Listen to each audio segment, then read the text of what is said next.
Let me say yeah.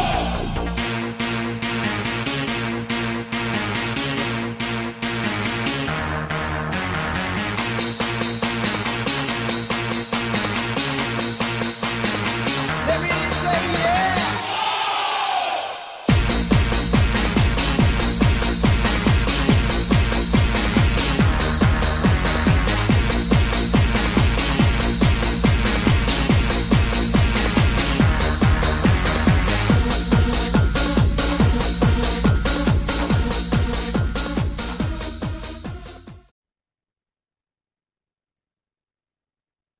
Well, Jimmy, it's been we're almost done the first round, but here we are back in the cheap seats. I don't even know what episode we're on. I guess it doesn't really matter. Um, Jimmy's 9. been too busy for the podcast, and I've just been sitting here waiting. So, what have you been up to, Jimmy? Well, OSHL, which is a 3-on-3 draft tournament that I help run, was last week, and it's usually my busiest week of the year. So pretty much every aspect of my life's on hold during that week. So it's been about 84 years since our last episode. Exactly. If you ask Edmonton Oilers fans, they've already won the Stanley Cup. So It's been a fun first 5 or 6 games here, though. we'll get to the Oilers. We'll get to the Oilers and Kings, but yeah, welcome back, Jimmy. We've been having Hmm. some fans asking where have you been, what's been going on. So, guys, Yeah. you just got to, if you want to pay us to do this, feel free to fire me and Jimmy off some money, and we will do more podcasts. So, $1 million each. yeah, we'll do it. I'll do it every day if you send $1 million each. So, Yeah. uh, I don't think people love us that much though, bud. So, No, not at um. all. Rangers, Capitals, your beloved Rangers. What did Daryl Sutter say 2 years ago? Whoever plays Colorado, it's going to be a waste of 8 days. Here we are. It was a waste of 8 days for the Washington Capitals. Um, so you're a big Rangers fan, Jimmy. I'm just going to let you loose here for a bit. Talk about that series. Yeah, I mean, obviously, when you're a fan, you're still a little nervous going into any series just because, you had talked about what happened with Florida and Boston last year. Um, but I mean, when I looked at this series on paper, it was pretty lopsided. And obviously, as the series progressed and the Rangers got it done in four, it really, at no point, it was the first time I actually watched a playoff series with the Rangers where I felt at no point were they going to lose that series. I think they trailed for a total of 3 minutes and 21 seconds in the entire series. And you know, for Washington, it was just simply they just didn't have the horses, they didn't have the firepower, and they were completely outmatched pretty much in every area of the game. Analytically, at 5-on-5, they weren't that bad. In fact, they created probably more 5-on-5 chances in that series if there's a one little bright spot for them. And I also feel like Spencer Carberry did a really good job coaching them. He was very limited in some of the players that he had. I mean, most of that series, he didn't have Nick Jensen or Rasmus Sandin. I thought Charlie Lindgren played okay, but you know they really needed him to be more than what he probably was. And for the Capitals, they really struggled on the power play. The Rangers penalty kill was very, very, very good that series. And they also happened to eclipse at about a 37% rate on the power play as well. So when you kind of add up the depth and the rosters on paper, I'm not overly surprised that it was a short series. I can't even say the Rangers played their best hockey. I would say they played above average in most of the games or at most times. Um, so it's going to be kind of hard to get a gauge for how good this team actually is moving forward because obviously tonight the Carolina Hurricanes won their series and also kind of in a similar boat where they really dominated the New York Islanders, and so those two are headed for a crash course. And I can't even tell you based on the last series if it really tells us anything. But this next series coming up is going to be a doozy. So It's I was talking to I kind was of talking how to my they're. brother last night about, the amount like you really look at the playoffs this year and you look at the like there is a group that's set apart from another group of teams. Do you agree with that?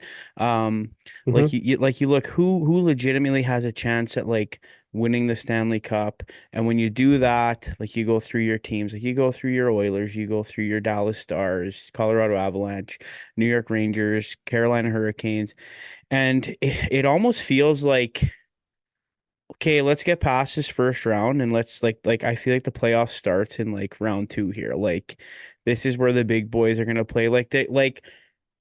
There's series still going on, obviously, but there really haven't been too many surprises yet. Um, Yeah, like I honestly think that basically, I think besides the wild card teams and maybe Toronto, uh, even Boston to an extent, I think you can make a case for the rest of the teams that mhm. could potentially win the Stanley Cup. Like I think in the East, I think Carolina, Florida, Rangers, kind of to me are sort of the cream of the crop in the East. If you want to put Boston there, maybe I like Boston. I just don't think they're in that category. In the Western Conference, obviously Colorado, Winnipeg, Dallas, Vegas, Edmonton. Um, Yeah, and Vegas. I Let's know, let's not forget Vegas is a wild card team too. yeah, But and but it's yeah, just the fact that Winnipeg and Colorado are playing each other, but and obviously Vegas and Dallas, but um, I'd put Vancouver there, but maybe if Thatcher Demko was healthy and maybe Casey DeSmith was healthy. I mean, they're on their third goaltender, and that's a very tall task um, coming in, and I'm not sure how he's going to respond. Uh, yeah. I can't even pronounce his name. It's like Well, if you Silvio. can't, I'm not even gonna give it a shot, but Yeah, yeah. I should have. That was one thing I was actually going to research there, but I know his first name's Arthur, I believe. okay, let's call him So Artie. Artie, yeah. So Artie's in net. You never know. Sometimes these third string goalies surprise you, but that's a lot to ask. Definitely Yeah. doesn't scream Stanley Cup contender with your third string in net. So, but credit the Canucks. I'll say one thing about them. There was a lot of pressure going into that series on, maybe, the Canucks, we kind of criticized the Canucks in our last episode a bit, and how we thought maybe they were going to be that team that was going to get upset. And I know the series isn't over, but the fact that they're up 3-1, an incredible comeback in game four and then to win it in overtime. And I just think if they can get past this first round and at least they're going to be adversity tested going into Yeah. the next one. So that's an encouraging sign for them. So maybe I won't write off the Canucks quite yet, but And all definitely some signs are uphill pointing to sledding for a them. Canucks Oilers second round, Wouldn't that which be something, eh? could be something for sure. Um, yeah, faithful listener Joel Morris, we talked about him last week. He's got the vinyl fencing company. I talked to him today. He's a hardcore Canucks fan, loves the Vancouver Canucks, and I just asked him. I said, "How did you feel in that last game when Nashville could have sealed the deal with that empty netter and hit the post?" And it's almost like, this is the playoffs. This is where these stories are written, right? So Brock Besser obviously comes down the other way and scores to tie it late in the game, and we all know what happened in overtime. Elias Lindholm scores, and Vancouver wins. But Nashville's that close to tying the series. It's just that is like how important is that game four if you're down 2-1, like going down 3-1 or tying the series. Like I just find I, that is I such a swing game. Game four is always the most pivotal game of the series. It's kind of the make or break, I think.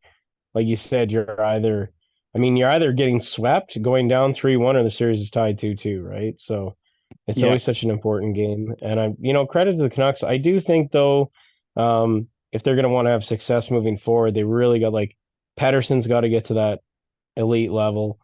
Besser's played really well. Quinn Hughes has looked great. Um, they're gonna have to really have all their guys firing on all cylinders if they're going to get there. Obviously the Oilers are in the driver's seat in the other series, but again, you know, that's a team that's playing another team that's completely outmatched. So it's Yeah, really and hard to get a we will gauge. get to the Oilers and the Kings Mhm. because I think we got some thoughts on that one for sure. Let's get back on track here and go back to the Eastern Conference. Um, Toronto scaves off elimination tonight in overtime. Uh, Beautiful drive to the net by John Tavares and nice scores to win it for Toronto. Um, what do they need to do, Jimmy? There was a ton of talk online about all the big boys fighting on the bench and pointing the finger at Mitch Marner. I personally don't feel like Mitch Marner's an issue in Toronto. When I look at that blue line, I see that's your issue right there. What do you think? What do you think the Toronto Maple Leafs need to do to um, come back and beat the big bad Bruins? Well, I think one of the big problems, like you said, Mitch Marner's kind of in that whipping boy in Toronto right now, and I think some of the criticism's fair based on some of the plays you've seen where it doesn't appear he's really willing to buy in terms of going to the dirty areas or being overly physical. I mean, Mitch Marner's a wonderful player. He's, when he feels like it, he can play some good two-way hockey, but a lot of people are questioning sort of maybe a bit of that heart you need, when your skilled players have to play physical, you don't win the Stanley Cup without it. And I think you're right though in saying I think this team is just for a few years now has been put together sort of flawed. Um, if you're looking at their zone entries, they're dumping the puck in 62% of the time, and it doesn't appear like the forwards are really, you know, making the effort to go retrieve a lot of those pucks that they might or they should be. But there's the problem, right? You have all this skill up front, and then on the back end, you don't really have any puck movers, skilled kind of elite guys. Like if you look at the rest of the teams, like a Colorado having a Cale Makar and the Rangers having Adam Fox and the Canucks having Quinn Hughes, you don't really see that for the Leafs. I think Morgan Riley might be the closest thing to that, but the rest are sort of considered cycle breakers. But the issue there is a few of them lack foot speed. So when you have defensemen who can't get the puck to the skilled forwards, it really, it doesn't really work on either end. And they haven't had a lot of consistency in net either. I mean, tonight Joseph Woll played fantastic, and I anticipate they'll go with him in game 6. Still a lot of work to do, but I, I still think that it's just not enough skill on the back end and to match the skill up front. And until the Leafs are willing to, compensate for that by maybe getting a little harder on retrieving pucks, um, I don't know how much further they'll go. Definitely a tall task in front of them. And the Bruins aren't exactly a team you want to play if that's sort of your issue. Yeah, and especially what happened to the Bruins last year. I bet you they just want to nip this series in the next game and not have to go to a game 7 because they were here last year. They were up 3-1 on the Florida Panthers, and we all know what happened there with the Panthers going all the way to the Stanley Cup Finals. Let's move over quickly. Let's just finish up in the East here. Florida takes out Tampa Bay. Tampa Bay going out in the first round 2 years in a row here. John Cooper had some interesting comments today. Why don't you talk about that? I caught some of his press conference. He was a little sort of perturbed by the way they were calling some of the goalie interference penalties or some of uh the way they review some of those plays. I've always kind of found those subjective plays in the NHL, to be honest, pretty inconsistent. Like if you tell me the truth. Like if you go to a play where they're challenging for goaltender interference, I feel like honestly, I can't even tell you if it's going to come out one way or the other. Even based on like No. you could see one play one night And then you see another play, almost the exact same play the other night, and it gets called no goal or goal, right? So just I don't think there's a lot of clarity from the league. At least there isn't a lot of transparency within the mainstream sort of. I don't know if they're communicating with coaches or whatnot, but It's like yeah, I depends who's mean, working that night, right? Like, oh, Bill's working, it's gonna be a goal, or John's working, it's gonna be no goal. It's like I well, like and for that's the thing. example, like I look in that I think it was the Predators had that kicking goal Hmm. against Vancouver, and it's a goal. And then like you look back to when the Flames played the Oilers in the playoffs and Blake Coleman's goal, no goal. It's like it and then, I even look back even further, like because I was pretty mad when that Coleman goal was waved off against the Oilers in when we played them in the playoffs. And I looked back at like different examples, and I remember like earlier in the year, like against Winnipeg, like one of their guys like basically like soccer volleyed the ball into the puck into the net, and they called it a goal. And yeah, I don't know. I don't know. And it's almost like whatever you think it's gonna be the opposite. Well, that's the thing. It's like, or that the offside, the offside goal, Winnipeg, Colorado. I mean, that seemed pretty clear to me. The Yeah. Jets ended up getting awarded a goal. I mean, or the Cale Makar one against the Oilers a few years ago, where they had to come up with this big rule explanation. Like, hockey's the only sport where review is really still subjective to the official. Because if you look at Right. review, almost in every other sport, they're reviewing for things that are pretty black and white. Like sometimes in baseball, they started to review fair and foul balls. Pretty easy to determine, right? Like when you're doing Yep. things like goaltender interference, there's a lot of different factors that are coming in. Like in the Tampa one, both goals were called off, although I thought at least one of those should have been a goal, Yeah. right? But if that's because if you go back and look at previous reviews, you could find evidence of say more interference in the goal being counted. So I think that's probably like I think that's yeah. I mean that's just something where it's just inconsistent review, and I don't Yeah. think that's going away anytime soon. Right. But going back to it, like John Cooper basically said, the NHL wants the Florida Panthers to win the cup, right? I'm And he pretty said he sure that doesn't was care if he gets fined. yeah. I'm pretty sure that was an AI generated interview, but so that's pretty Could have funny been. though. Yeah, Yeah, totally. Anyways, yeah, it probably was AI. But anyways, no, it's still 100% funny was. to think. Still funny to Yeah, think.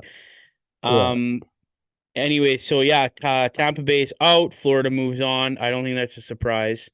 And then no. probably the most boring series in the first round, the New York Islanders and Carolina Hurricanes. I'm not gonna lie, I didn't watch a single minute of that series, so I don't know if you did. N- Nope. I just Again, I to be honest, like obviously we were busy, so it's not like we were sitting around with a bunch of free time watching hockey. I watched as much as I could. But from talking to a few people about that series, I know a couple Canes fans. Basically, it just came down to the Hurricanes are faster. They're faster, yeah, deeper, better. And the Islanders are a slow hockey team. And it shows, right? Carolina plays a very aggressive man-to-man forecheck. And if you're not making plays quickly, you're going to turn pucks over and they just pounce on you. So, not overly surprised at the result of that series. The Islanders are good enough that they took one game out of there. But, if you look at tonight, I think they come back and tie it at three. yeah, And, and then the Hurricanes score 8 seconds apart, including that wicked bounce off the it's glass. over.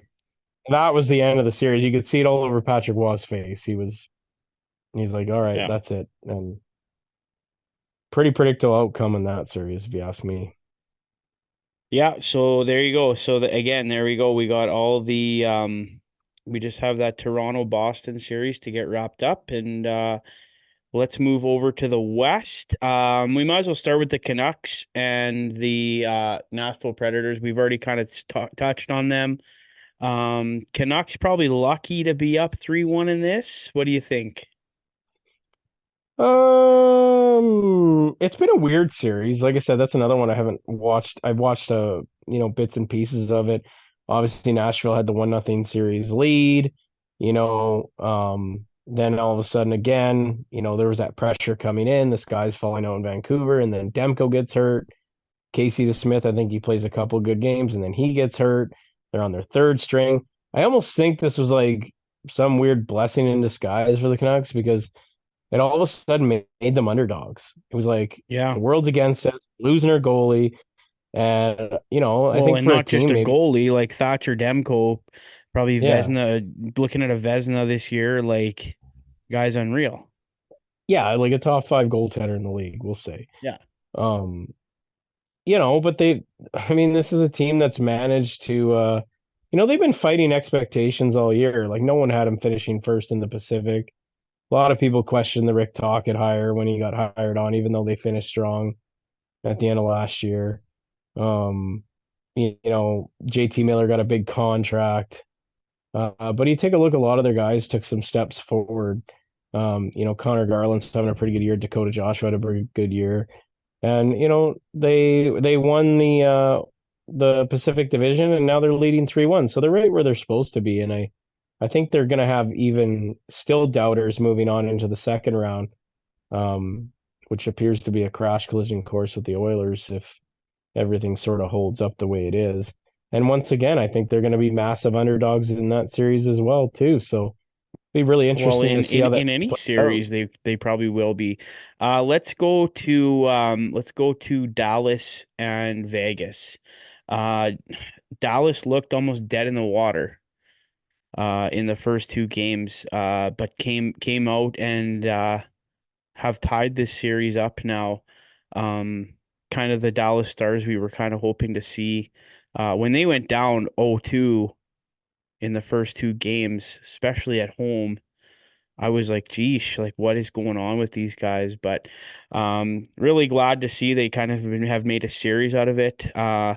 Kind of a I don't know what you would call it with Mark Stone coming out and scoring right off the hop after miraculously being healed Well, for the you first saw game of the playoffs.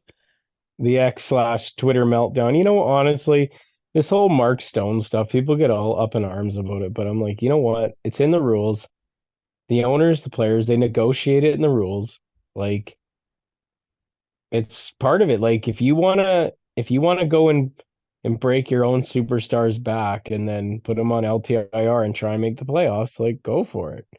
Yeah. But you can't. The Vegas Golden Knights lose their best player every year in February, and they still make the playoffs. They still find a way to contribute, and he comes back. Is it suspicious? I guess, but I mean, Yes, I it is. the guy's back. The guy's back's terrible. So here's what I think happens. I honestly think that, and this is my theory. He has a really bad back. He's gonna have a bad back for the rest of his career. Okay. He or spleen or whatever is going on with him now. Back, I think spleen, same thing. It's all in the same yeah, area, right? I think so. I don't even know. But We'll get a he comes doctor back. on to tell us. Yeah, we need a medical doctor. He comes back. I think he plays through the pain. Like I think there's definitely pain in that. I think he just It's the plays through it. playoffs, baby. Yeah. And then again, he goes through the summer. I think it wears down again because if it's still hurting around the same time, I think the whole thing just gives out and then we play the cycle again, right? And then everyone gets upset. I don't get upset. It's in the CBA. If you don't want it there, then just change the rules. But there hasn't been a good solution to the rule. You can't say all teams must be cap compliant because like what do you do, what do you start to do if all these guys, if you can't put Mark Stone's money on LTIR and you only have $300,000 of cap space, you can't call up a player. You're not going to play a man short. Yeah. So is there a better way? I don't know. I don't think about it. I honestly just think like people either need to suck it up or find a better solution. So this is a best of three series now. Who do you have in this? I'm gonna take Dallas because I still believe they're the best team in the Western Conference. I And was very surprised they're kind of seeing rolling now, hey? They're kind of rolling. I Yeah, I was surprised to see him go to 0-2. And then I remember, oh yeah, whenever I feel like there's a surefire teams going through, they do something to disappoint me. And I thought that was just going to be the Dallas Stars this year. Yeah, But and I honestly think they're so good. They are so good. it's a heavyweight tilt though. It is. And it Yeah, doesn't get any better next round because no. it's potentially Jets Let's or Avalanche. let's talk about that right now. What is going on with Connor Hellebuck? No idea. He's just happened to hit a rough patch at the wrong time. Yeah, and the Really, Jets the Jets really, loaded up really, here too this year. yeah, like uncharacteristically leaky at times. Because I've seen this guy play just he at times he looks unbeatable with his size, mobility, the way he tracks pucks, the way he swallows rebounds. He's obviously not doing any of those things. Um, and the Avalanche at the same time, just a lethal, speedy offensive team who play at such a high tempo. And I think, for some of the, Jets defensemen, I think that's giving them a lot of fits a bit. Jets also have a Yeah. pretty good forward group, but I think that defense is really struggling with the speed of the Avalanche. You can see them, turning a lot of pucks over, and obviously Hellebuck's not at his best, which doesn't help. Georgiev also looked pretty rough Well, it's in a few funny games, but because like you said, Gorgiev, like everybody was all over him after game one. mhm. Like, I and think yeah, rightfully so. And everybody mhm. said, yeah, it's going to be a short year for the Avs, but they like, never count out Nate McKinnon, Kale McCarr. No, Like these, no, I think a lot of people have big reactions after every game. Like if you lose game one and then, everybody's like, oh, this team's done or they don't got what it takes. And it's like, it's a race to four. Like if you right. really have to look at it at that perspective. So whether you're down 3-1 or up 3-1 or your series is tied at 2, it's the first to win 4 games. So, I don't think Teams you go can on really judge 4 game this. winning streaks all the time. Yeah. The only difference is you're having to play the same team every night, so you can't inevitably escape a bad matchup. Like you could go on the Oilers went on a 16 game heater, and I think 11 of the 16 weren't in the playoffs. But, that's not the Oilers' fault. That's just the schedule, and they won the games they should, right? Whereas Yeah, if you're trying to Rantanen win 4 games, just what's the score scored there? in the third period. It is now 4-3 Colorado with about 15 minutes to go in the third. Another just a tip in front. Hellebuck didn't even see it. So, um, yeah, Yeah. Winnipeg needs a bit of magic here, or else they are done. What a great season by the Winnipeg Jets. It'd be pretty disappointing for them to go out in 5 games against. But then again, like we say, the Colorado Avalanche juggernaut. Well, we always said there's going to be some good teams going home in the first round and wondering what more could we have done, and the answer is probably not much under the Yeah. circumstances. Like, what are you supposed to do? Can't trade for everyone. All Sometimes you're right, just we gonna got lose to another good team. totally. We got one last series here to go over. Edmonton Oilers, LA Kings. Third year in a row, these teams are going to meet in the first round. I personally believe this is the worst LA Kings team the Oilers have had to play in the 3 years. Mm-hmm. And 100%. I feel like it's showing right now. They don't I really think have a solid goaltender. Uh, no. although Rittich did play very well in the last game, and Stuart Skinner stole a game probably for the Oilers too, which I don't know if he's ever done that for the Oilers in the playoffs.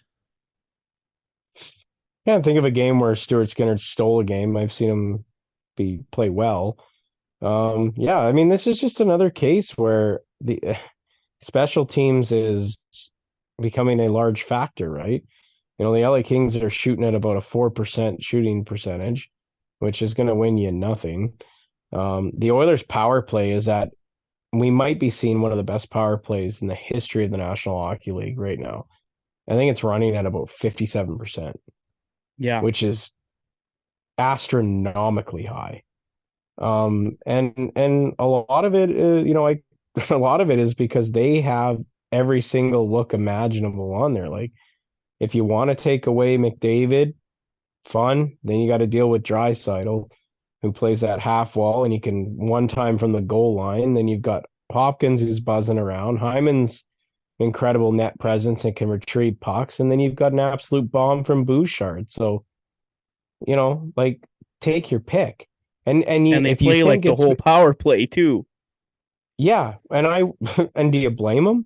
But most of their No. power plays are well, they don't really play the whole power play. Most of their power plays are over in about 38 seconds. The other Yeah. part of it too is if you want to say, oh well, it's the LA Kings, well, they were the second best penalty killing team in the NHL this year. And the Yeah. Oilers are just dismantling them. I think, the Kings tried the 1-3-1 in the start of the series, and I think that was a huge mistake because you can't allow those Oiler forwards to pick up speed coming out of their end because they're just simply too fast. The last game they ditched it. They went for a more aggressive approach, and I thought they had a lot more success.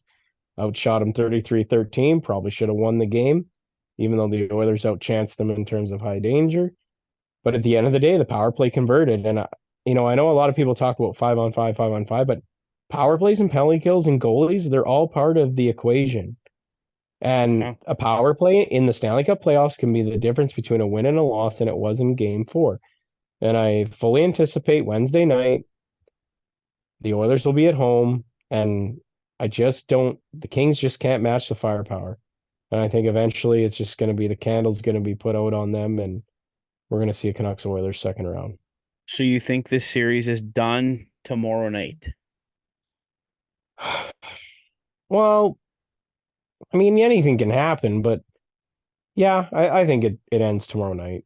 I think Do you do you, the Oilers get do a you, lot of energy from the crowd and last matchup, yeah. and Knoblauch's been distributing his players really well, and Well, when you look at it, and we've talked about this before too. Like you look at the Canucks, they're down a couple goalies due to injury. Look at the Vegas Golden Mhm. Knights. We know there's players there that are hurt. And we've talked about this before. Like how are these Oilers they're just staying so healthy? Like No, it's luck. nobody is Like, is like been hurt I don't on this I don't team. think I don't think they suffered a significant injury this year. Maybe Yeah. Dylan Holloway that was And out like you for. look at the way Connor McDavid skates and how fast he goes and how durable he's been since his knee injury. Mhm. Like Mhm. unreal. Yeah, it must be something in the water. I don't know. It's just one of those things though. Like that's part of it. You got to be able to stay healthy. Like they've never, if you look at all the teams around them, they've all lost a significant player for periods of time. Talked about Vegas with Stone, and obviously the Avalanche haven't had Gabriel Landeskog in 2 years. Like, Yeah. it'd be interesting to see if they can maintain the health. It would be, it's not only good for them, but also, good for the league, to have those elite players keep playing. I am very interested to see sort of how the Canucks have to go through another big plot of adversity. I'm going to credit them a lot. I mean, that's a team I'm You not going to said it count three out. times, bud. I know. Yeah, yeah. So, Okay, so we didn't do predictions okay, because we didn't do a podcast. But yeah. okay, who do you have for your second round matchups in the East? We got Rangers, Carolina, that's already set, hmm right? Who's going Um, through to play? So we got Boston, Toronto. Who's coming out of that series? I still think Boston comes out. Okay, and they're Yeah, playing Florida. Florida. Yeah. Okay, So I'm definitely taking the Panthers. I agree. Too deep, I too got. big. We'll do second round predictions. We'll do another podcast here next week, and we'll do our second round predictions. Okay, who do you got in the West? Really quick. We're both agreeing Oilers over Kings, right? Yes. Yeah. And we both already Yeah. said Dallas over Yep. Vegas. Yep. I'm gonna Okay. stick with that original I prediction that think I the had. Yeah. Canucks take care of the Preds. What do you think in that one? Yes, I think so too. and it looks like Colorado's going to take care of Winnipeg.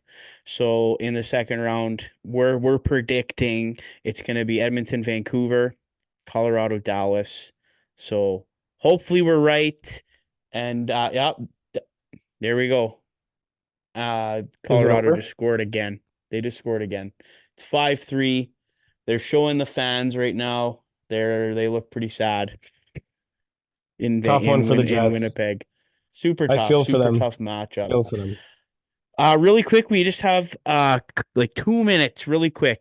You want to talk about Steven Stamkos and his future in Tampa Bay, longtime captain there. How long has Stamkos been with Tampa Bay? Was he drafted the Just same year as just give me a Doughty? Two- just give me 2008? a yeah, It's been there long since 08. time, Yeah. long time.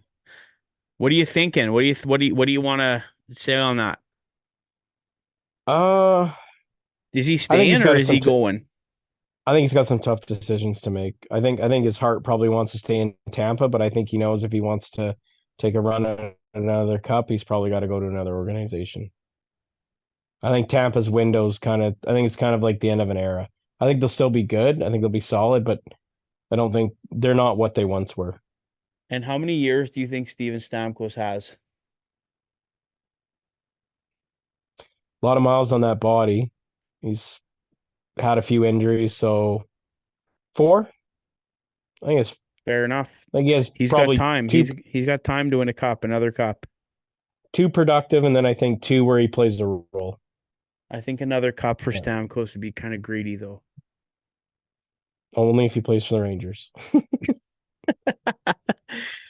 Okay, another good episode here. Follow us on what are we on, Jimmy? We're on YouTube, X, and Instagram. You will see the handles in the top right corner. And Facebook, we're on there too. Yeah, you can I find had our an page. idea. I had an idea to have like team battles. So if you're a fan of any of these teams going to the second round, you want to come on the podcast and have a debate with somebody who's maybe a fan of the other team, reach out to us and maybe we'll do something like that. It's just an Put on idea your I have bet. floating around. You got to put on your best biased hat. Exactly. So for sure, me and Rayburn, Canes Rangers. He's a big Canes fan. There, yeah, you guys go for it. I'll Yeah. mediate. Yeah, And perfect. then I don't know if go we head to could head. find an Oilers fan. I don't know if we could or not, but Brogy. yeah, bro, he wants to come on. He has some questions for you about where we've been for the last couple weeks. Brogy I was know. in the house for the Zach Hyman hat trick. I got a wicked snapshot of him tossing a hat on the ice from his seat on TV. So You know Brogy went after the cameras were not rolling and went and grabbed his hat back. probably no, you know what Brogy does? Brogy actually goes to like the team store and he like buys the discount hats to throw on the ice. So he doesn't even throw his like actual hat on the Yeah. ice. It's kind He's of not a cheating, real actually. he's a Kevin Lowe tier 2 fan right there. Yeah. And Brogy does not sit in the cheap seats. Brogy sits like No. third row. So Yeah. I So don't we know. He can't wants even to come see on. him. I don't know. Yeah, exactly. We can't really hear him from up here. So Yeah. I'd anyways, have Brogy. thanks. Yeah, he can come on. We'll get him on. He's a good time. So anyways, thanks, Jimmy. I know you're not feeling 100% tonight, so hammered it out. And No we'll be problem. back sooner this time. We'll be back Awesome. before round 2, and we'll give you our predictions.